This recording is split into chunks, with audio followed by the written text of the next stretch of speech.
श्री कृष्ण कन्हैया लाल की जय। श्री निजानंद स्वामी की जय। श्री प्राणनाथ प्यारे की जय। धर्म प्राण सुंदर साथ जी, आप सभी को सप्रेम प्रणाम। आपने स्वरूप को भी सुन लिया, तो किस प्रकार से स्वरूप का चिंतन करना है।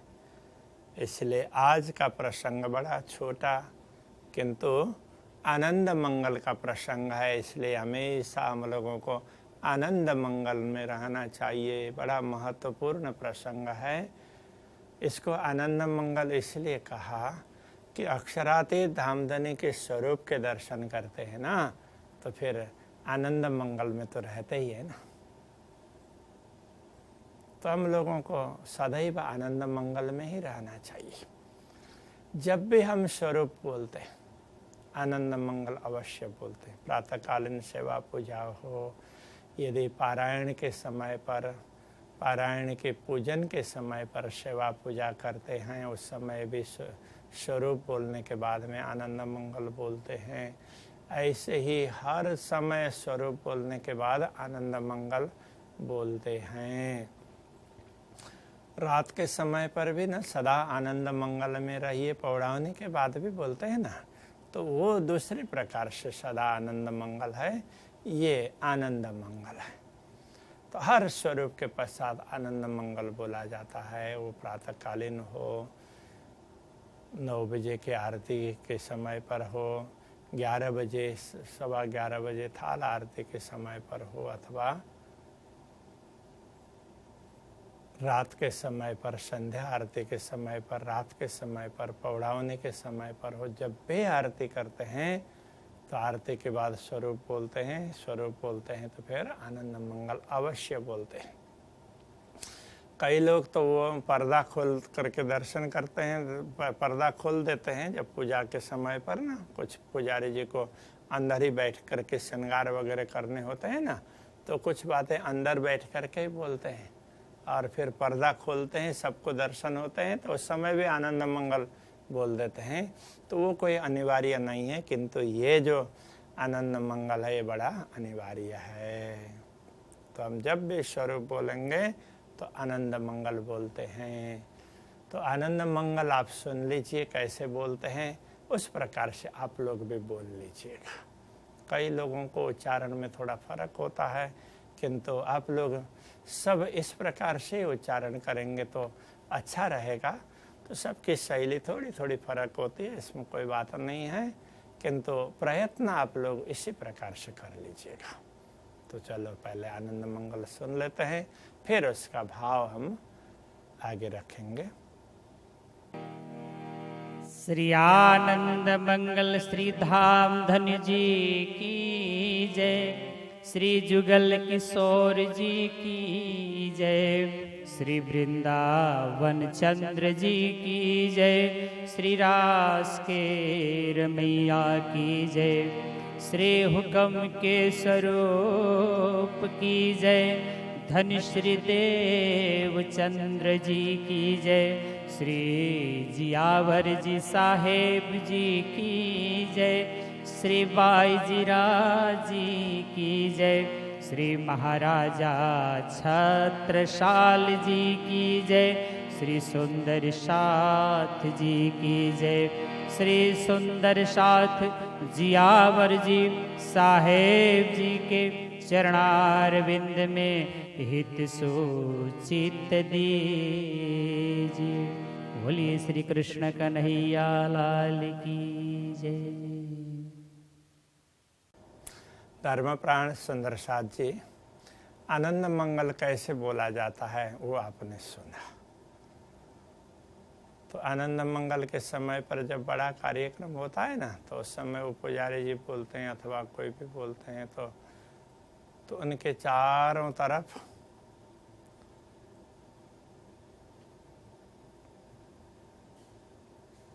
ऐसा लगता है कि हम चारों तरफ आनंद ही आनंद छाया हुआ है, ऐसा हमें लगता है।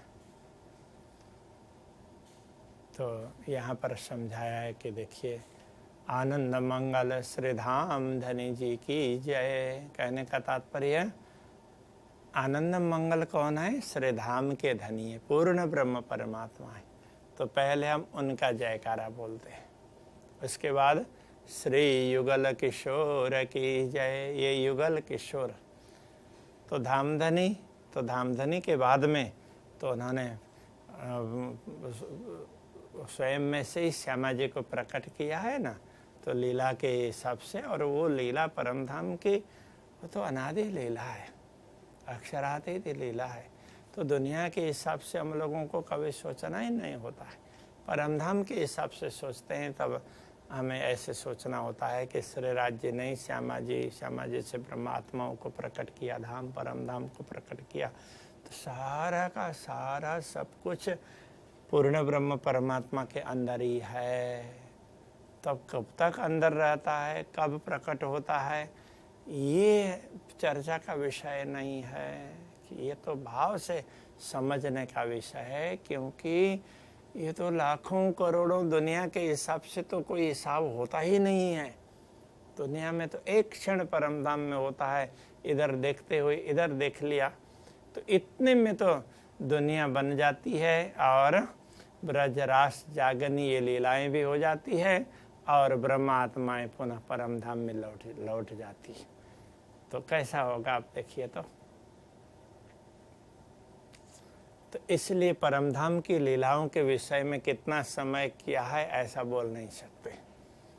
तो युगल स्वरूप, युगल किशोर, तो युगल स्वरूप कहिए, युगल किशोर कहिए, श्री राज श्यामा जी कहिए, वो एक ही बात है। उनकी हम जयकारा बोलते हैं। तो उसके बाद में तो वो दुनिया में आए, तो दुनिया में आए तो श्री वृंदावन चंद्र जी की जय। तो वृंदावन चंद्र, तो यहाँ पर क्या है कि वृंदावन के चंद्र कहने का तात्पर्य पहले ब्रजमंडल में प्रकट हुए हैं। तो ब्रजमंडल में प्रकट होकर के वहाँ ब्रज की लीलाएं करते हैं। तो ब्रज की लीलाएं दिन की भी रात की भी इस प्रकार से अलग अलग प्रकार की लीलाएं बताई गई है। तो ये सब लीला हैं। तो उसमें लीला में श्री कृष्ण जी को मानो वृंदावन के चंद्र है, पूर्ण चंद्र है, इस प्रकार से कह दिया है।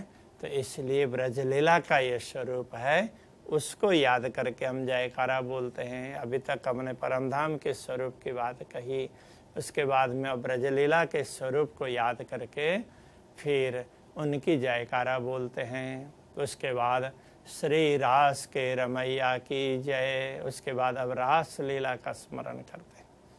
रास के रमैया का तात्पर्य रास रमण करवाने वाले, रास खेलने वाले, ऐसे पूर्ण ब्रह्म परमात्मा श्री कृष्ण जी हैं। पहले उन्होंने ब्रज की लीलाएं दिखाई और अभी रास की लीला दिखाई है। उसके बाद में फिर जागनी लीला तो अभी चल रही है। तो ऐसे सुंदर स्वरूप है। तो उनकी ये बात की है, रास के रमैया। और श्री हुकुम के स्वरूप की जय। हुकुम का स्वरूप का तात्पर्य, ये सृष्टि बनती है ना, तो ये सृष्टि पूर्ण ब्रह्म परमात्मा ने तो पहले तो अपने आदेश को प्रकट किया।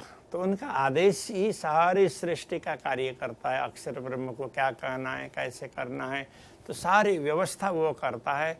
तो समय समय में ऐसा जहाँ जैसे स्वरूप की आवश्यकता होती है ऐसे स्वरूप प्रकट भी होते हैं। कभी मार्गदर्शन देना होता है, कुछ है दुनिया में भी ऐसे स्वरूप प्रकट हुए हैं।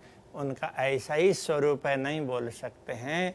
तो जहाँ कहीं भी किसी भी रूप में हो तो वो मार्गदर्शन करते हैं, तो वो स्वरूप है, उसको ही हुक्म का स्वरूप माना जाता है। जैसे सतगुरु श्री देवचंद्र जी महाराज को समय समय में दर्शन हुए हैं। सबसे पहले उनको दर्शन हुए थे सिपाही के वेश में।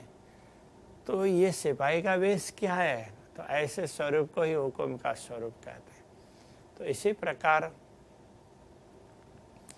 महामती श्री प्राणनाथ जी को भी ऐसे स्वरूप ने अलग अलग समय पर सहयोग किया है।